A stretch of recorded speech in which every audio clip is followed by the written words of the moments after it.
Il est 19h, mesdames, messieurs, bonsoir, ravi de vous retrouver. Bihaki Daouda est le nouveau maire de Chirangui, élu ce matin face à Youssouf Madi. Bihaki Daouda, soutenu par Rukala Hadji, a obtenu 17 voix contre 12 pour son concurrent. Sa première réaction dans ce journal. On parlera des délais rallongés pour obtenir en ce moment un titre d'identité. Comptez 2 mois au mieux contre 3 semaines en moyenne habituellement. Notre île n'est pas la seule dans cette situation. Explication à la mairie de Koungou. Elle est l'une des lauréates du concours Start-Upper Mayotte lancé par le groupe Total Energy. Amina Madi Bao, sacrée meilleure entrepreneur ce mois-ci grâce à son projet de boulangerie innovante. Elle nous accueillit dans sa cuisine pour nous en dire plus. Voilà pour les titres. Soyez les bienvenus. Suite à la destitution et condamnation d'Andanouni Saïd pour détournement de fonds publics à la tête de la mairie de Chirangui, c'est désormais Bihaki Daouda qui le remplace. L'homme soutenu par l'ancienne maire de la commune Rukala Hadji a été élu ce matin au pôle culturel de Chirangui en remportant 17 voix contre 12 pour Youssouf Madi, son adversaire. Ilona Youssoufa, Jaïdi Maoulida. Il aura fallu un seul tour de scrutin à Bihaki Daouda pour être élu à la tête de la mairie de Chirangui. Les 29 conseillers municipaux ont tranché avec 17 voix contre 12. Lui qui est cadre stratégique à la Caisse de sécurité sociale de Mayotte, à 44 ans, il succède à Andanouni Saïd, écarté par l'affaire de détournement de fonds publics et de prise illégale d'intérêt. Acclamé, embrassé et décoré de colliers de fleurs, le nouveau maire ne cache pas son émotion. Je pense à l'ensemble des personnes qui m'ont apporté leur soutien parce que ce fut très compliqué, très disputé comme vous l'avez vu. Je pense aux différents groupes politiques qui composent le conseil municipal parce que comme vous le savez c'est une coalition qui m'a apporté son soutien. Je pense au groupe LR, au groupe Maïcha, au groupe Droite Solidaire et puis il y a aussi Niamoja qui m'a apporté son soutien. Des soutiens grâce auxquels il prend désormais la mesure de sa nouvelle fonction. Dans son discours inaugural, ses premiers mots se sont adressés aux administrés de la commune. Il a annoncé d'emblée que les chantiers sont nombreux. Du côté de l'opposition, on salue cette victoire. Je voudrais féliciter le nouveau maire et voilà, ça fait partie du jeu. Donc hier, on était ici, on avait jubilé notre victoire. Aujourd'hui, il faut accepter la défaite et espérer une continuité avec cette nouvelle équipe. En plus de l'élection du nouveau maire, la séance s'est achevée avec la nomination des 8 adjoints selon leur domaine d'action. Avec son équipe, Bihaki Daouda entend dans un premier temps dresser un état des lieux de la commune.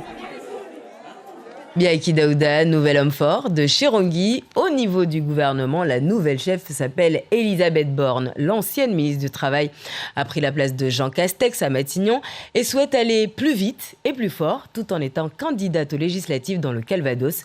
Ses premiers pas et chantiers prioritaires après sa nomination hier avec Hugo Capelli, Thibaut Petit et Mathieu Bierden. Premier déplacement ce matin pour la nouvelle Première ministre. Elisabeth Borne rend visite aux députés de la majorité à l'Assemblée nationale. Un message de mobilisation à quelques semaines des législatives et l'ambition d'appliquer le programme d'Emmanuel Macron. Son dossier prioritaire, c'est le pouvoir d'achat. Le prix de certains produits alimentaires ne cesse d'augmenter et l'inflation devrait se poursuivre. La mise en place d'un chèque alimentaire pour aider les plus modestes est sur la table de la chef du gouvernement. Mais c'est déjà insuffisant aux yeux de l'opposition. Soit c'est l'État qui prend en charge les hausses de prix, comme le propose M. Macron avec des petits chèques qui d'ailleurs ne sont pas à la hauteur de la hausse des prix, ou alors vous avez la solution qui est la nôtre, celle de la nouvelle Union populaire écologique et sociale qui dit on bloque les prix, donc la charge repose sur les fournisseurs. En plus de la prolongation du bouclier tarifaire sur les prix du gaz et de l'électricité, Elisabeth Borne, ancienne ministre des Transports, doit également se pencher sur un dispositif plus durable, sur les prix des carburants. Un sujet primordial pour les Français. Le coût de l'essence pour se déplacer, pour aller travailler, qui est vraiment très très cher par rapport à quelques mois. Et puis ça fluctue, ça monte, ça redescend, on ne sait vraiment pas où se situer. Et moi j'ai une diesel, mais bon, c'est hors de prix maintenant tout. Et moi je suis retraitée, même si j'ai une retraite assez moyenne, c'est quand même très dur pour la fin du mois, quoi. Justement, la revalorisation des pensions de retraite est prévue cet été. Une hausse qui pourrait faire grincer des dents les actifs qui ne seront pas forcément augmentés ou pas au même niveau. Un des défis de la nouvelle locataire de Matignon, sera donc de convaincre le patronat de participer à l'effort. Et qui sera d'ailleurs dans l'équipe de la nouvelle locataire de Matignon. Pour le savoir, il faudra patienter encore un peu. Rien ne filtre pour l'instant, à part le nom de son directeur de cabinet, Aurélien Rousseau, l'ancien directeur de l'Agence régionale de santé d'Île-de-France. Qu'en est-il de celui qui aura la charge du ministère des Outre-mer? Direction la rue Oudinot avec Pierre Lacombe devant la caméra de Mourad Bouretima. Ici, devant le ministère des Outre-mer, comme dans tous les ministères d'ailleurs, c'est l'attente. Sébastien Lecornu restera-t-il ministre des Outre-mer? C'est la question. Cela semble peu probable, mais il faut rester prudent. Sébastien Lecornu a été nommé au mois de juillet 2020. Il avait succédé à Annick Girardin en pleine pandémie. Il termine sa fonction avec une très forte poussée de l'extrême droite à la dernière élection présidentielle. Durant ces 2 ans, Sébastien Lecornu n'a pas été épargné par les dossiers sensibles, la crise sanitaire, le référendum en Nouvelle-Calédonie, le projet de loi de programmation pour Mayotte, rejeté par une partie des élus locaux, ou encore la crise sociale aux Antilles avec plusieurs semaines de manifestations et de blocages émaillés de violence. Un bilan mitigé, mais qui semble ne pas avoir altéré la confiance du président de la République. Sébastien Lecornu pourrait retrouver un nouveau ministère. Reste la question de son successeur et plus largement du maintien ou pas du ministère des Outre-mer. Cette question devrait être tranchée dans les prochaines heures. Et la nomination d'Elisabeth Borne à Matignon, quelle réaction à Mayotte? Voici un condensé de quelques réactions politiques localement avec Chafanti Alibako et Farah Rousseli. Elisabeth Borne a été sous le précédent mandat 3 fois ministre des Transports, de la transition écologique, mais également du travail. Donc aujourd'hui, ça montre bien que lorsque les femmes travaillent et qu'elles méritent leur place, il faut la leur donner. Ici à Mayotte, c'est une opportunité à saisir parce que tous les problèmes que nous avons ici qui entraînent notre souffrance n'auront de solution que si l'emploi, la bataille de l'emploi est mise en avant. Mes voeux, c'est quoi? C'est qu'elles sentent les besoins de Mayotte. C'est que rapidement, elles n'attendent pas qu'il y ait des mouvements sociaux, qu'il y ait des grèves pour s'intéresser à Mayotte. C'est une technicienne de haute qualité. Donc bien sûr, à travers cette nomination, cette nouvelle équipe va pouvoir être nommée et puis travailler pour cette nouvelle mandature. En étant ministre le ministre du Travail, c'est quoi? C'est le dérèglement total, c'est la loi travail de Monsieur le Président de la République, mais aussi la retraite à 65 ans où on dirait que le Président de la République a choisi son lieutenant, la personne de Madame Elisabeth Borne, c'est la plus fidèle pour pouvoir faire un forcing. Il a cherché quelqu'un de confiance et ce qui nous inquiète, nous, c'est pas finalement qu'il ait mis la boussole de son mandat autour de l'écologie, du pouvoir d'achat, etc. On s'inquiète juste de se dire est-ce qu'on va aller vers un renouveau, une renaissance ou est-ce qu'on va revenir finalement à refaire la même chose avec les mêmes. Et voilà pour cette page politique. Revenons à présent sur la fermeture de la route départementale 1 entre le rond-point de Tingoni et le carrefour Milou. Jusqu'à hier, on pouvait encore emprunter à pied ce tronçon, mais avec la fuite d'eau constatée sur site sur les canalisations de la Mahorès des Eaux, les autorités ont décidé de fermer tout simplement la circulation aux piétons aussi, et ce, jusqu'à nouvel ordre par mesure de sécurité. Shafika Salimkou, Daniel Abdou. La route départementale 1 de Tingoni complètement vide. Seuls les agents de la COLA s'y aventurent encore ce mardi, vérifiant ça et là les fissures de plus en plus visibles. Pourtant, tout avait bien commencé pour les élèves lundi. Ils avaient pu se rendre dans leurs différents établissements scolaires malgré la peur. Quand on marchait, on avait l'impression de marcher sur une montagne et il y avait plein de fissures et c'était vraiment très dangereux et c'est grave. Voilà. J'avais un peu peur parce qu'il y avait certains endroits, c'était plus élevé que l'autre et d'autres, c'était vraiment trop bas. Il n'y avait pas d'équilibre en fait. Par ailleurs, des dispositions avaient été mises en place par tous les partenaires concernés pour assurer l'acheminement des élèves en toute sécurité. Nous avons proposé, en tant que sécurité, j'ai proposé, opté d'aménager l'endroit, les deux côtés. Le premier côté, là où nous sommes, et le deuxième côté, d'aménager, de réserver une voie de stockage, que les bus s'arrêtent là. On va devoir tout revoir en termes en termes de planning, en termes d'organisation. Donc du coup, c'est une adaptation encore une fois. Des couacs se sont cependant produits, tout le monde n'a pu faire sa rentrée. On n'a pas eu le bus pour aller à l'école et notre but pour aller à l'école, pour prendre le bus pour aller à l'école. Et là, on va retourner chez nous. Il faut qu'on trouve un bus, je ne sais pas si ça va être comme ça tous les jours, mais il faut que ces dégâts-là soient réparés le plus vite possible. Ce mardi, tous les élèves empruntant ce chemin ont dû se débrouiller autrement pour regagner leurs établissements scolaires. Ceux du collège de Tingoni n'ont pas eu cours par manque d'eau dans les robinets de leur village et de Mroalé, mais l'ASC Mayo informe que la fuite a été réparée dans la nuit et que les réservoirs d'eau se remplissent de nouveau. Et face à la dégradation constatée sur la route départementale 1, le département de Mayotte informe que le transport scolaire est partiellement suspendu dans cette zone donc allant de Tingoni au carrefour Milou. Je vous le disais en titre, si vous avez déposé récemment une demande de papier d'identité, vous avez sûrement remarqué un délai d'attente plus long que d'habitude, au moins 2 mois. Et Mayotte n'est pas un cas isolé. Explications et réactions à la mairie de Koungou avec Darwesh Dawa Sadi Razafitelo. La fin de matinée vient d'être consommée. Andjouza Abdou franchit la porte du service de l'état civil de Koungou. La jeune femme est venue instruire plusieurs dossiers pour l'obtention ou le renouvellement de passeport et de la carte nationale d'identité de ses 4 enfants. La mairie de Koungou est très sollicitée à l'instar des 16 autres communes de Mayotte. Au-delà de la crise post-Covid, s'ajoutent de nouvelles dispositions administratives prises sur la délivrance de tels documents. La tâche est plus que délicate pour satisfaire les administrés. Dès qu'elles viennent ici, ils passent à l'accueil, ils prennent les renseignements nécessaires. Quand ils vont venir ici, ils viennent à jour. Donc tous les documents sont déjà accessibles. Il suffit juste de les assimiler, de faire les copies et de les mettre à la machine. Les yeux fixés sur la constitution de ces dossiers par le chargé de l'état civil, Andjouza Abdou se réjouit de l'avancée des opérations. Ils m'ont bien reçu. Je n'ai pas galéré. J'étais venue une première fois car j'ai oublié le passeport des enfants et j'ai dû revenir et ça s'est bien passé. Le délai semble particulièrement long ici à Koungou après l'incendie à l'hôtel de ville perpétré, semble-t-il, par des bandes de délinquants en septembre dernier. Tout n'est pas encore au top. Il y a encore quelques soucis au niveau de l'informatique, mais depuis le début d'année, le début de l'année 2022, ça s'est beaucoup arrangé.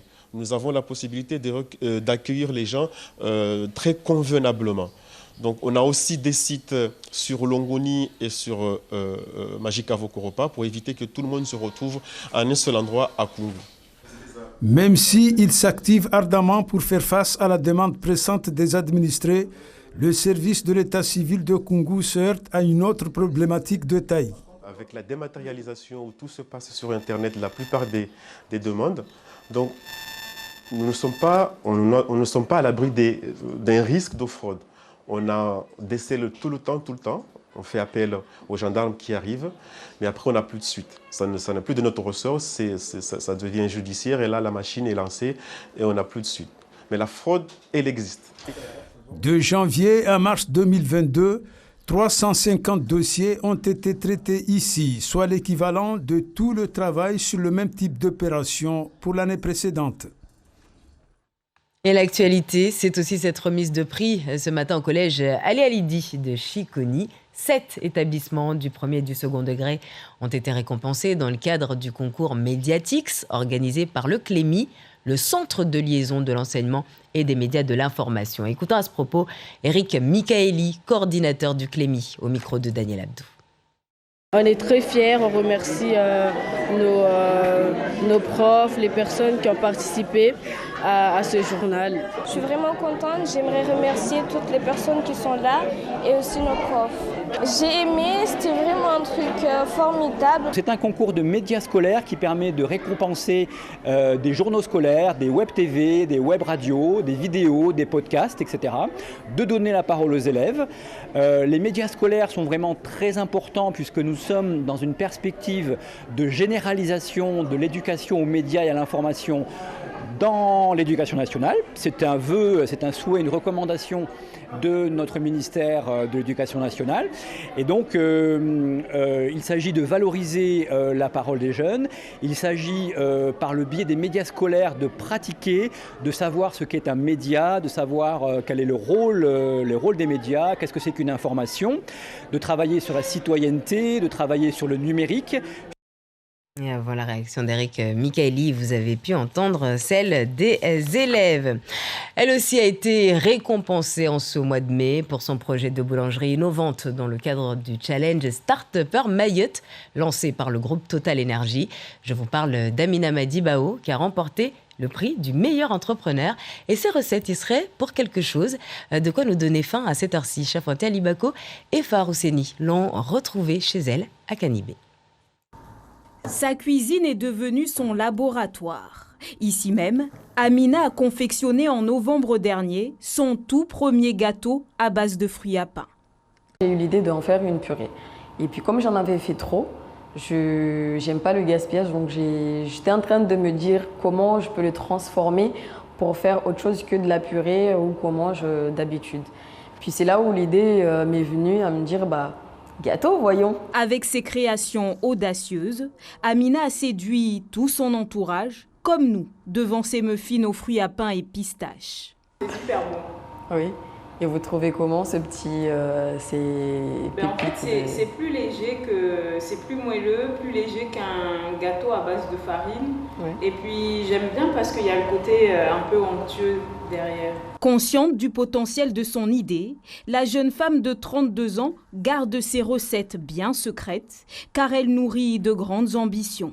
Encore des nouvelles recettes à adapter et pourquoi pas sur tout ce qui est farine de patates douces aussi et farine de maïs. Et ensuite ouvrir une enseigne qui sera juste en bas avec une boutique et un côté pâtisserie et boulangerie et du coup un côté aussi pour la recherche. L'entrepreneuse a trouvé un soutien de poids en la société Total, intéressée pour commercialiser ses produits. On propose des produits qui sont quand même des produits locaux, avec utilisation de nos produits, les produits de chez nous. C'est ça ce qui fait qu'après, nous, on voudrait proposer ça à nos clients. Restez donc attentifs, car dans un futur proche, on retrouvera certainement les délices d'Amina dans certains magasins de Mayotte. Direction à présent le lycée des Lumières à Kaweni, où les BTS penchaient ce mardi sur leurs épreuves écrites, débutées avant les vacances scolaires. Et ça va se poursuivre jusqu'à la fin de la semaine. À noter que dans cet établissement, 3 BTS sont dispensés, commerce international, service d'appui managérial et gestion des petites et moyennes entreprises. Bref, la session de stress et d'examen a débuté pour cette catégorie d'étudiants, nous rapporte Marc Robas, proviseur adjoint du lycée des Lumières, au micro d'Assadi Razavitelo. Les épreuves écrites ne sont finalement que le début de la session d'examen, puisque que nous parlions du BTS, mais également des élèves de terminale qui passeront les épreuves de spécialité dès demain et jeudi, pour la première fois depuis la réforme. Donc que l'on parle finalement des étudiants de BTS ou des élèves de terminale, ces premières épreuves ne sont que le début du parcours qui va aller jusqu'en fin d'année, qui sera jalonné par des épreuves pratiques, des épreuves orales, des épreuves expérimentales de sciences, et puis également le grand oral pour les élèves de terminale et l'épreuve de philosophie du 15 juin. Donc ce n'est que le début de la session d'examen. Après 2 années d'absence, la Battle of the Year France était de retour ce dimanche au Zénith de Montpellier. Plusieurs groupes, crews comme on les appelle dans le milieu, tentaient donc de décrocher leur place pour la finale internationale au Japon en décembre. Nos jeunes Mahorais étaient aussi de la partie avec le groupe Ça sent la fin. Malheureusement, ils ne sont pas arrivés au bout de la compétition. Marie Radovic, Mourad Bretima, Bernard Blondel. Ce moment, ils l'ont rêvé pendant des mois, alors chaque geste est savamment répété. Dans quelques Battle of the Year, pour une phase finale qui désignera parmi 8 groupes le champion de France de hip-hop. On vient de loin, on a fait beaucoup de trajets, on n'est pas comme les autres qui sont juste à côté.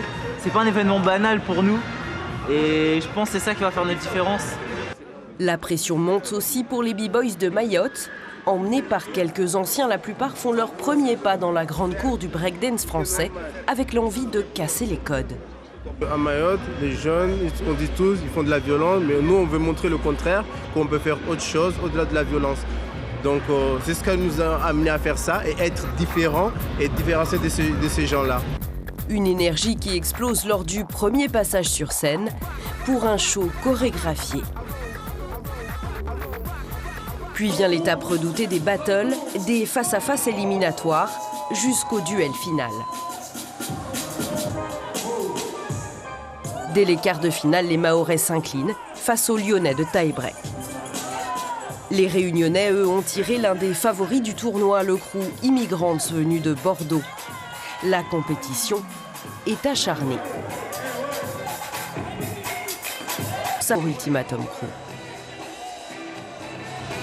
À la base, tu as envie de gagner, tu as le côté battle, comme on dit la bataille. Mais en vrai, en fait, il y a un côté partage parce qu'on va montrer voilà, notre niveau, ce qu'on a travaillé, notre énergie, on balance tout. La personne qui est en face balance tout, mais ça reste quand même dans le respect. Ce qui est très positif, ils ont osé le regarder en face, osé le répondre. Et du coup, ça nous a vraiment permis de voir qu'on peut créer une pression, que Mayotte, arrivé ici, sans gagner, peut mettre la pression. Une expérience que les deux groupes vont ramener chez eux et cultiver avec l'idée d'un retour en force l'année prochaine. Et sachez que demain soir, Mayotte la Première vous invite au Mahorais Jazz Festival à partir de 18h sur nos réseaux sociaux. Et juste après les journaux du soir, dès 20h, en direct télé et radio depuis l'esplanade de la station. Vous voyez ici, laissez-vous emporter par les divas du jazz de l'océan Indien. Vous voyez ici les coulisses et préparatifs de l'événement qui sera présenté par Natacha, votre animatrice préférée. Fin de cette édition. Merci de l'avoir suivi. Demain 13h, Alda Lidi pour le journal pour l'édition en Mahorais. Très belle soirée avec nous sur La Première.